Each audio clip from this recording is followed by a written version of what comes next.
This is a 1982 Ibanez Artist belonging to my good friend Eric, and he brought it in for a refret and a pickup swap. So that's what we're going to be doing today. Common question I get is, why do I apply solder to the frets to remove them? And the reason is the fret, or the solder rather, maintains the heat on the fret much longer. If I weren't using solder, as soon as I remove the soldering iron from the fret, it's already starting to cool down. And what I want to do is I want to keep as much heat on the fret so that it breaks down any adhesive that was used to glue it in place. So I do that, and then I come over here, and it's also much easier to remove because the heat will make the wood expand a little bit as well, and there's less chance of chipping. So that's the reason why I do it that way.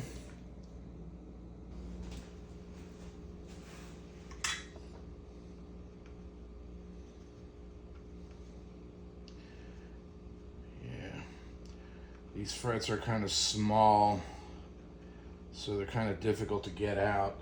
So I really got to apply the heat for a while to expand the wood a little bit.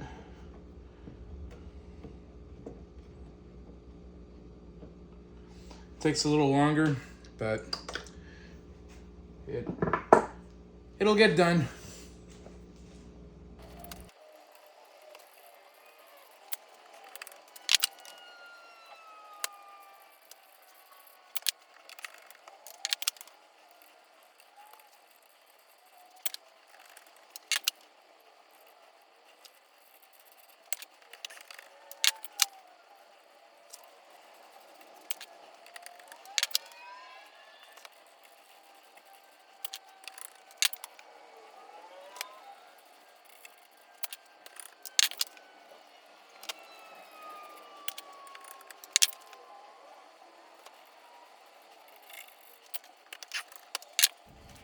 Okay, so the frets have been removed.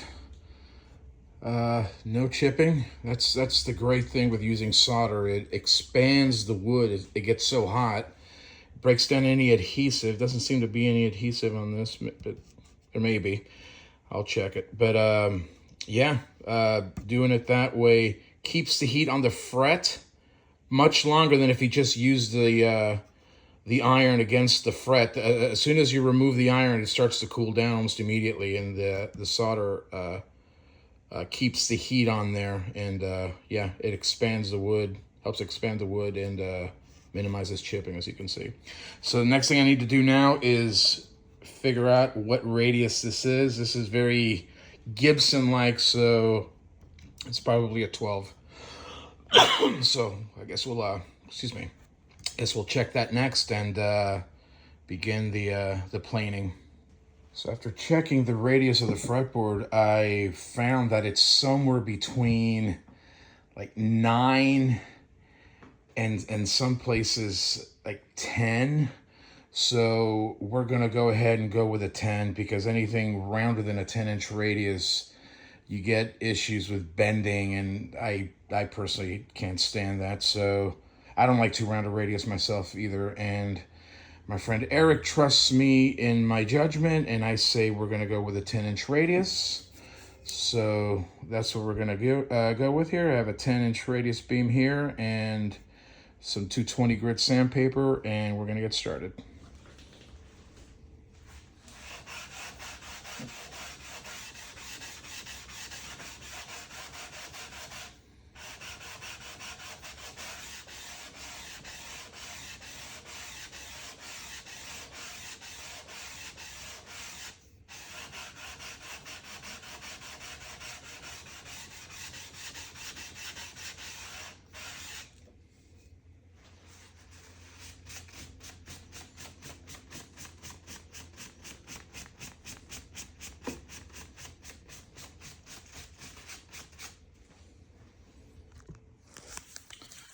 As you can see, the first initial couple of passes, it is pretty evenly worn. I mean, there's still some areas here that haven't been hit, but it's a lot more even than I thought it was going to be. So this shouldn't take very long in replaning to a 10-inch radius. So we're going to keep going until it's done.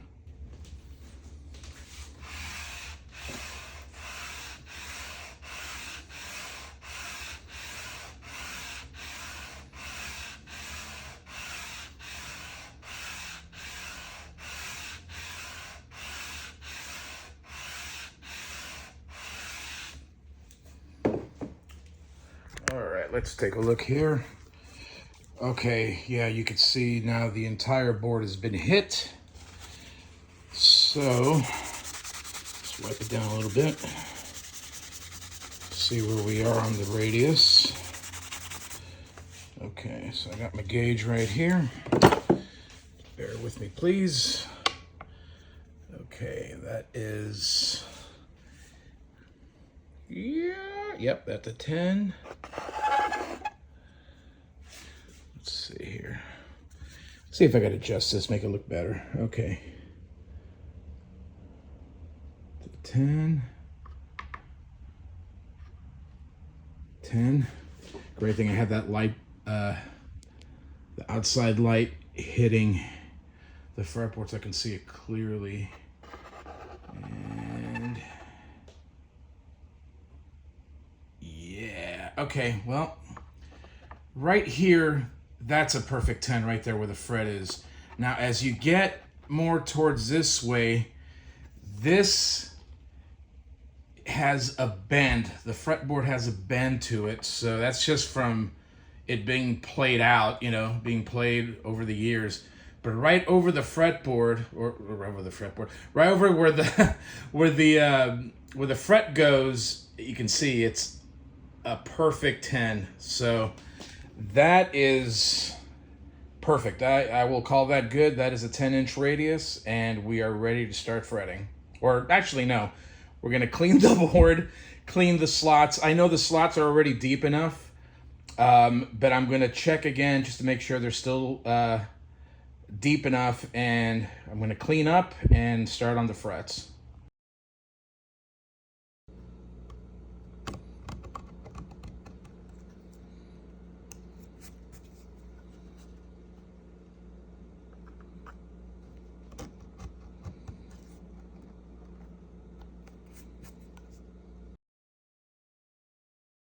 So you can see the fretboard is nice and smooth. You used to have a lot of wear marks on the fretboard from, you know, just years of playing. Sometimes when you have long nails, you develop gouges in the wood. So I was able to re-level the thing to a perfect 10-inch radius, and I got rid of all those gouges. So it's a nice, smooth fretboard now. So it'll be brand new feeling when you get it back.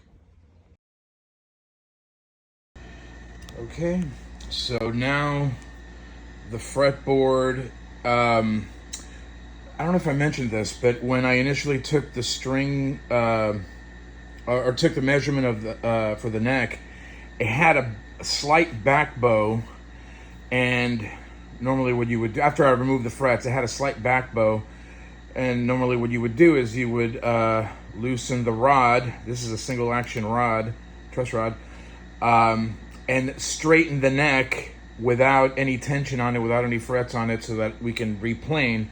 Well, I found that this completely loose, there was still that back bow, so I couldn't get rid of it. So what I did is I gave it about a quarter turn, and then as I was radiusing it, I also used a long beam. I'm not sure if I showed that in the video, but I used a very long beam with some sandpaper and straighten the neck so that at tension the neck is straight.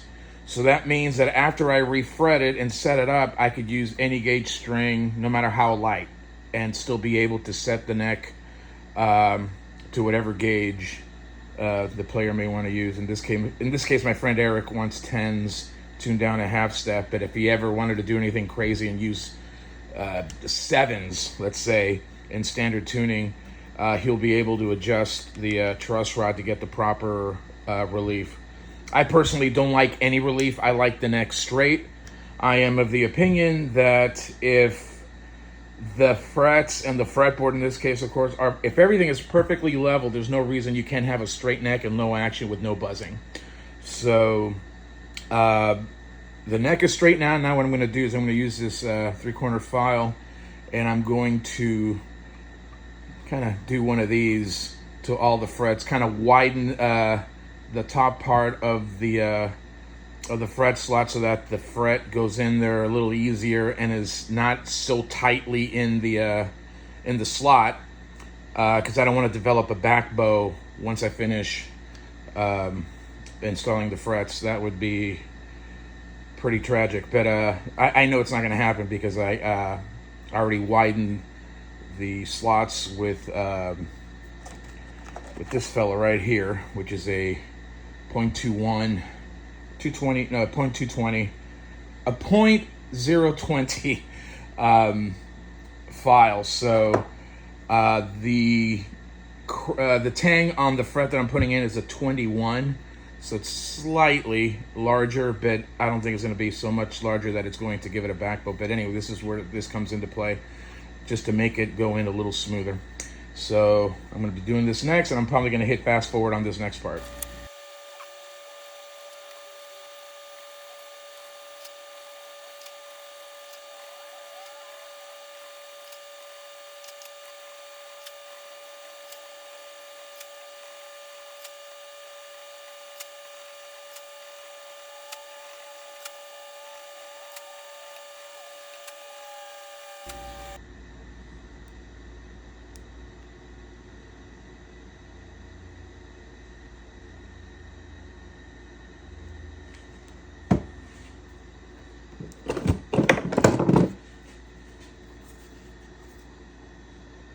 Yes, I'm using a wood glue to put, to put in my frets.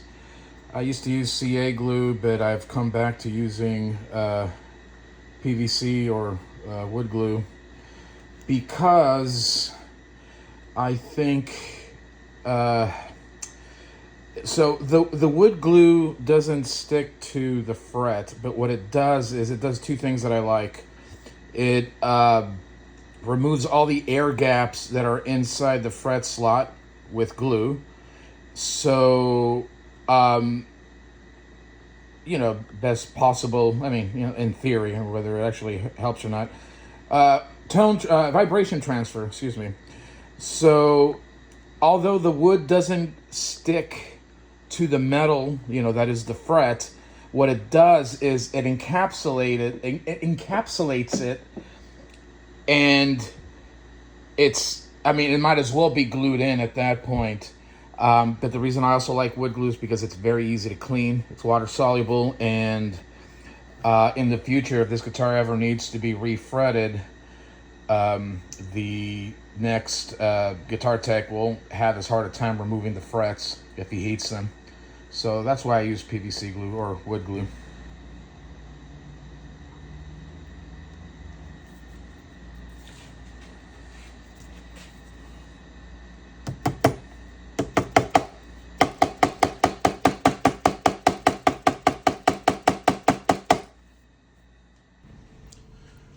All right, so I already put in one of the frets, but what I didn't show is that I actually have to cut the tang off on each end of the fret to have it seat properly, because it doesn't have binding, but the fret slots don't go all the way through. They stop right at the edge. So what I needed to do is cut the ends of the tang and then file the underside smooth so that the fret seats flat against the fretboard. So that's kind of what I'm doing. I don't know if you could see it. Let me see. Take a look here. Yeah, time to upgrade to a better camera. But basically, there's a line left over here from the tang. I'll go ahead and file until it's smooth, until there's no sign of any line. And then I'll know for sure that the fret will rest flat right up against the fretboard there. So this I'm going to do now.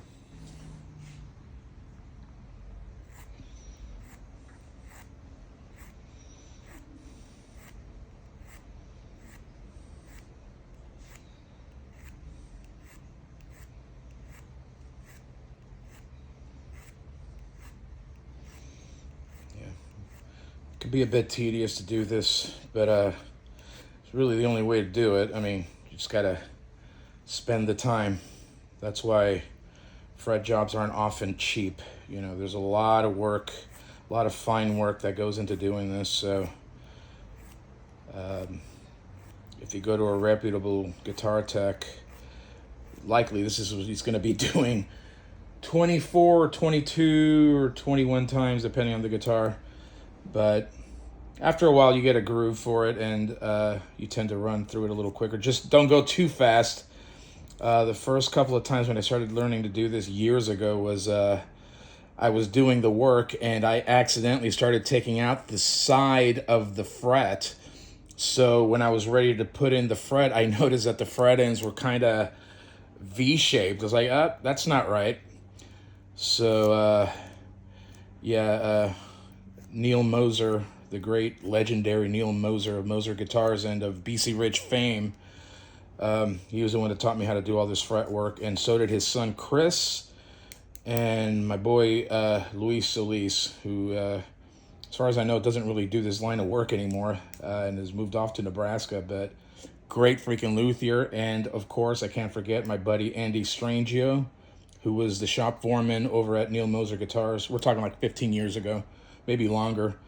But yeah, those are the guys that really taught me how to do this, and I'm very grateful for their help and guidance. So anyway, let's shout out to them. They're great people.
This fret job has taken a very long time, but I'm down to second to the last fret, so here we go.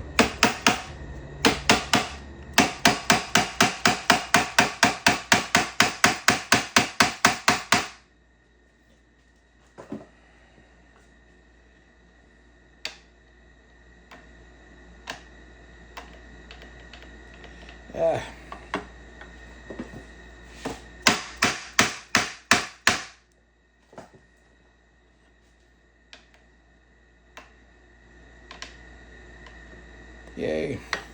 One more. Last fret, here we go. Let's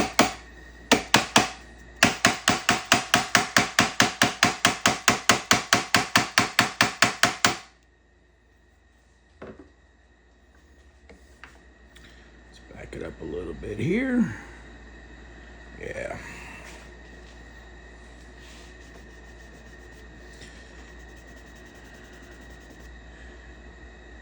Like I said, this one took a really long time because I was doing it in between.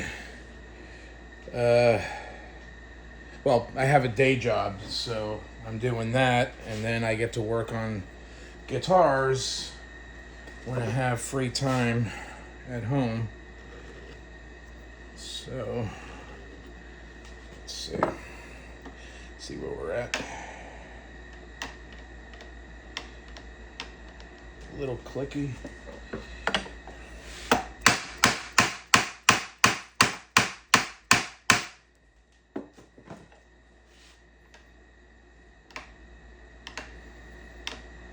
Fantastic.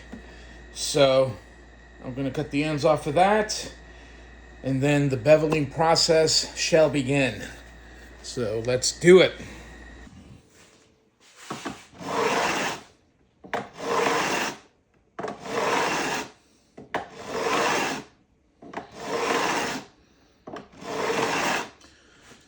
So obviously I'm beveling the frets. Forgot where I got this, but some like Teflon material, and I have an angled file and a straight one. Straight one's great because I can bring all the frets down to the fretboard nice and even, and then give it the bevel. I think this is, I want to say 40 degrees, but I found that it's just the right amount. I don't like too much beveling. I want to have as much playing surface, of course, as possible. So I found that this one works best for me. So this is what I use.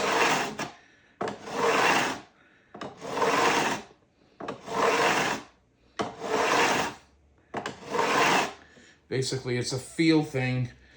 I've also found that you can't just start beveling like that. You have to check the neck, because I guess the way it was explained to me by Neil Moser was, since it's a large file, the file actually spends more time in the center of the neck as you make this single motion.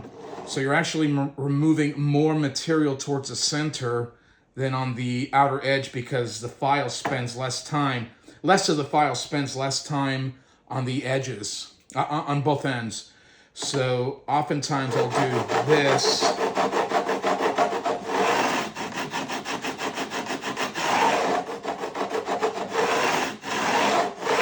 Then, blend it in. So now I check to see how it's looking, and it's pretty close. I think I have to hit this side a little more. I see it's going straight and then slightly this way, angling out this way. So these frets are still sticking out a little more than the rest of the neck. So, yep.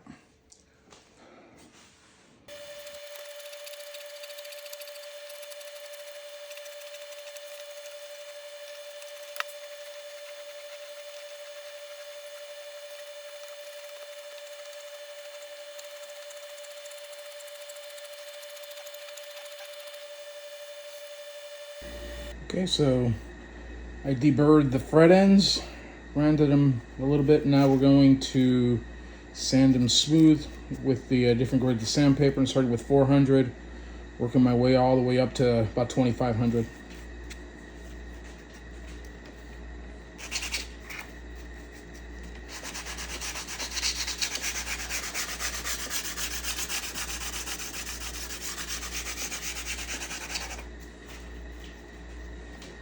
A little easier this way.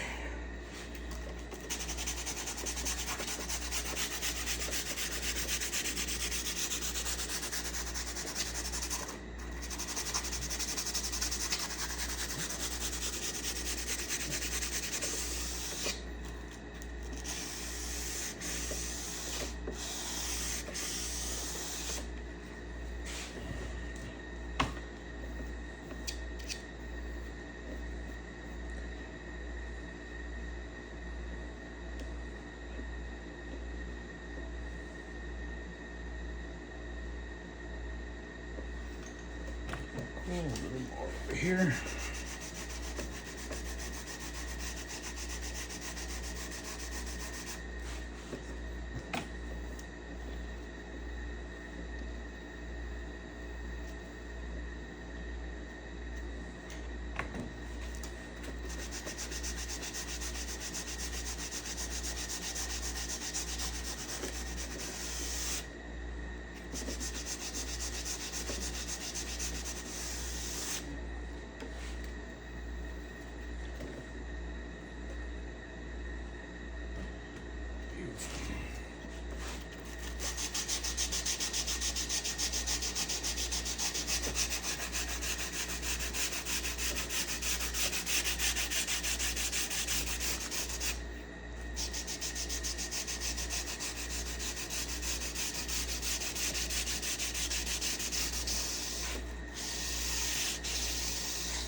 All right, the beveling is done, which is probably my least favorite thing of doing a refret. But I forgot to mention, this is actually 24 3/4 scale neck. Not that it matters, but I forgot to mention it in the beginning. But as you can see, after the refret, the neck is straight now, even with frets. So there wasn't a back bow that developed after I put in the frets, because I made sure the frets, the slots were wide enough, and I widened it with a little file there. I don't know what you call that, but you just kind of file the slot wider at the opening. I put in all the frets; they all went nicely, and yeah, now comes the fun part and radius which is radiusing the board now. So we're doing a 10. So yeah. We're at the home stretch now. Okay, so now we're going to start leveling the frets with a 10-inch radiusing beam, radiusing block. I already marked the frets black so that I can see where I'm removing material. I'm just going to start it now, but it's 2:26 a.m. and I should really get to bed. So I'm just going to start and continue on tomorrow.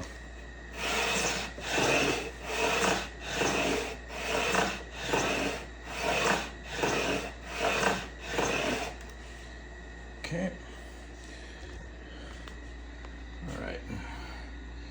So it's all the frets are getting hit fairly evenly. I mean, there's areas like right about here where there's still a marker where they haven't been hit, but that was just 10 passes and we're already there. So that means the frets went in nice and evenly. I mean, I made sure also to check them as I put them in with a straight edge and hammer them in if they weren't level. You know, if there was clicking, I would hammer them down.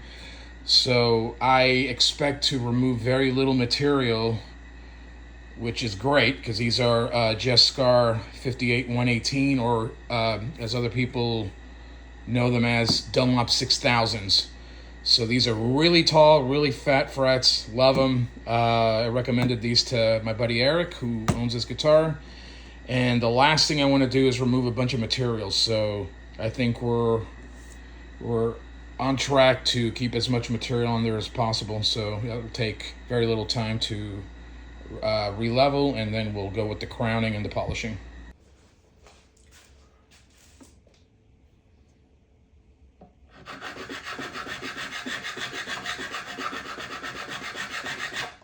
I lied. I think my least favorite thing to do with a refret is the crowning process, just because it takes so damn long.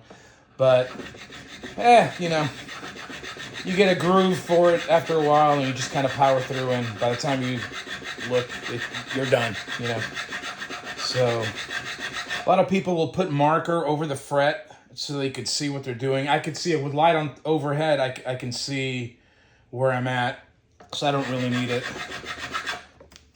So, let's see. 1, 2, 3, 4, 5, 6, 10, 11, 12, 13, 14, 15, 17 more times, and we'll be close to done. We'll just polish the frets after that, and then we'll get into replacing the pickups with those DiMarzios. We're going to go with a PAF 36th anniversary in the neck position, and an air zone for the bridge, since my buddy Eric he says he likes a dark sounding bridge pickup. That one's pretty dark. So, yeah.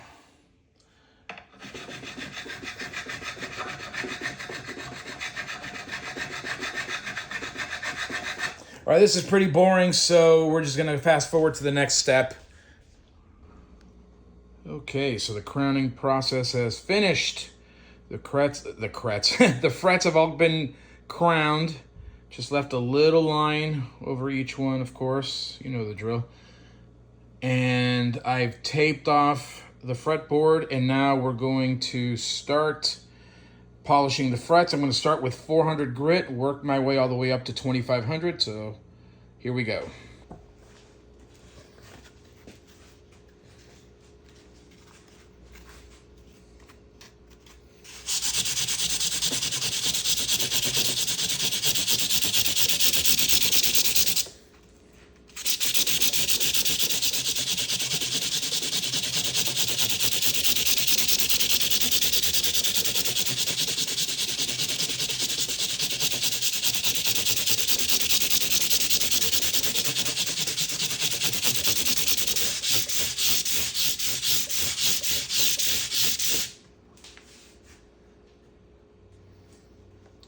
Good, a little more.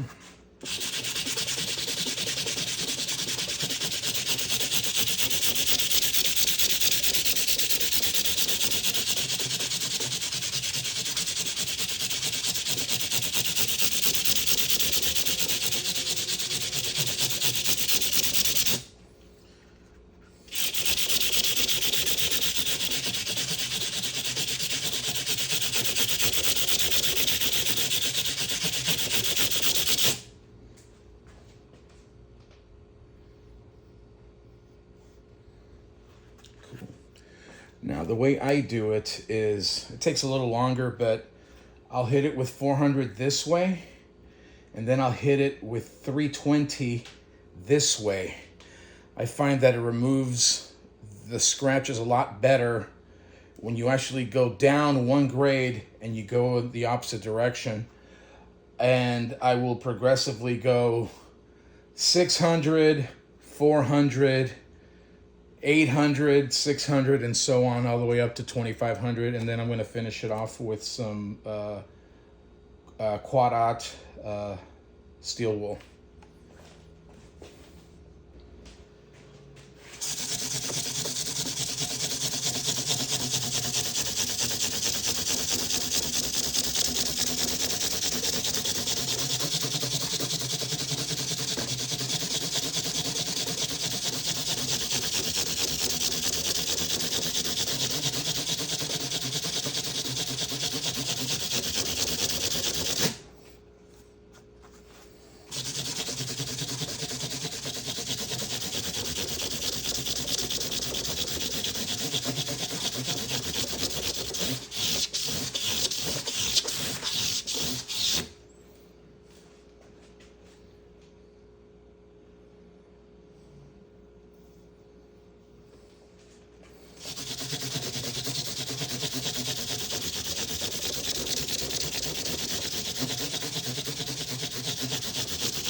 Wow.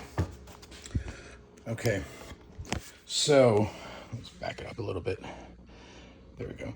So initially I went 400, 320, 600, 400, 800, I think, is coming up next. 600, and I'm going to keep doing that. So as you can see already, I mean, there's hardly, you can barely see any scratch marks or anything. What you do see is a lot of shine. So these will be like mirrors by the time I'm done, which thankfully with these spongy pieces of sandpaper, the job is really, really quick, really easy. So yeah, we'll keep going.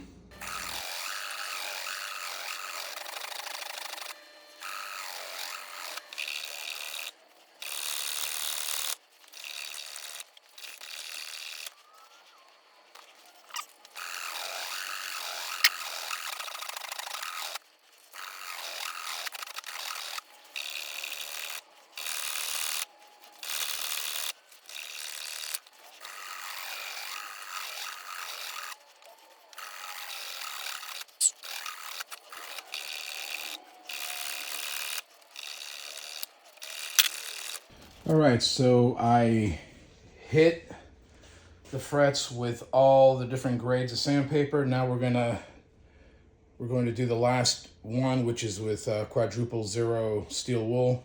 This is a little thing that I do. I'm sure a lot of you know as well. I'll take a magnet. In this case, this is a ceramic 8 magnet from, that you would find on a pickup. Very strong magnetic field. I'll put it in there and wrap it around the steel wool. That way, all the little metal flakes, a lot of it stays and the steel wool doesn't get all over the place. So it's a little cleaner. And once I finish doing this, then we're going to hit it with the metal polish with the buffing wheel on my Dremel tool. And then it'll look like a freaking mirror, I tell you what.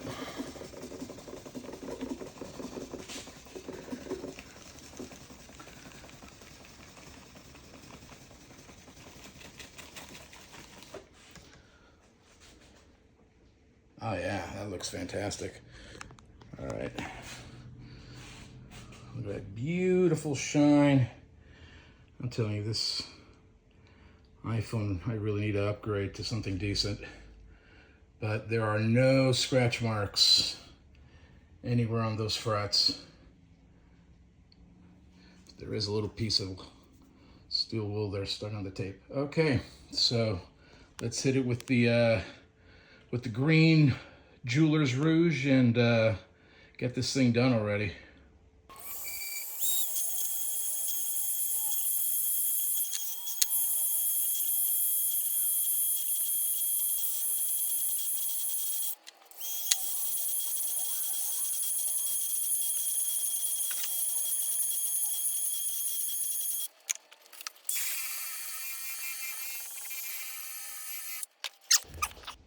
Okay, for moisturizing the fretboard, I'm going to try this Howard Feed and Wax Wood Polish and Conditioner, which is beeswax and orange oil. Heard good things, so we're going to give this a try today. It's pretty damn thick, though. Let me see. There we go. Just a little bit, I'm sure. Get some on there.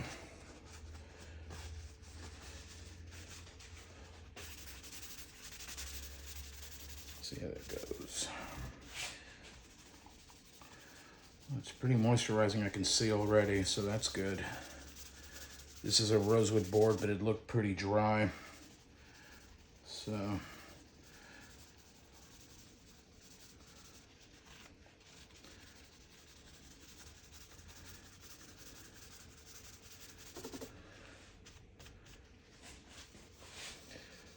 and just work it in there real good. And we're gonna let it kind of soak in for a few minutes. Then we'll wipe off the excess. Pretty good stuff. Okay, well, as you all know, the frets have been finished. They've been crowned and polished and all that good stuff. I finally put in the DiMarzios. We've got a PAF 36th anniversary in the neck, an air zone in the bridge, Volume for the neck, volume for the bridge pickup. Ah, speaking of bridge, there goes the bridge. Master tone, 3-way toggle. Coil split for the neck pickup. Up is split, down is humbucker. And same for the bridge. Up is split, down is humbucker. So what I'm going to do now, I was gonna go to bed, but I said, screw it. I'm gonna keep going here. Sorry, babe. Okay, so I put on the nut. It's a nice, lovely bone nut. And I am going to install a set of the finest strings that money can buy. That's right, SIT power wound nickels, 10 to 46. I typically use the power steels, as you see here, but I'm gonna give these power wound nickels a try, because although these are still bright, they're darker than, or not as bright as the power steels there. And I know my friend Eric favors the darker tones, so we're gonna give this set of strings here a shot.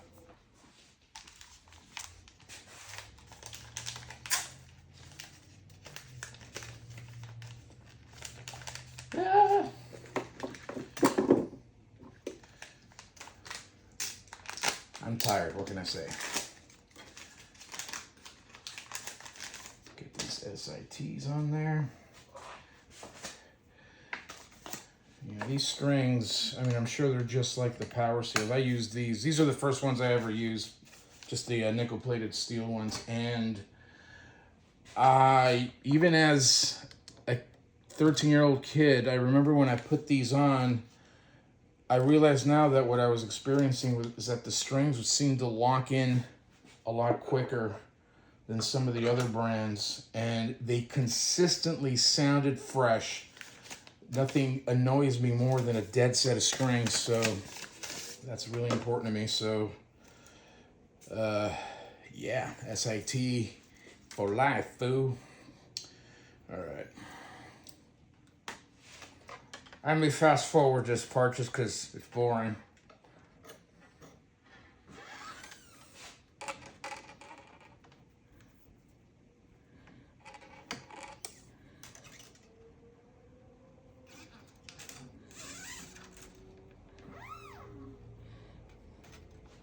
You know what? I'm just going to stop it.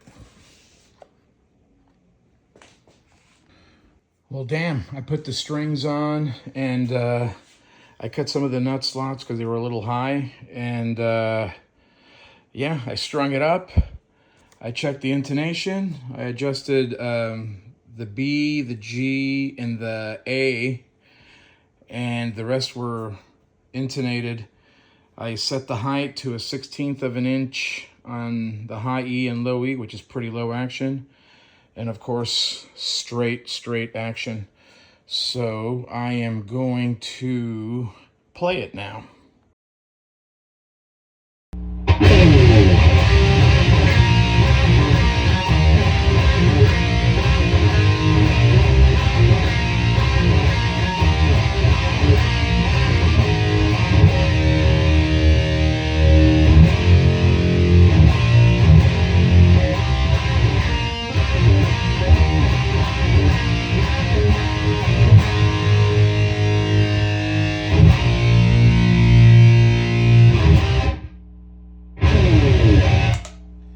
Clean, we'll split the coils, use them both.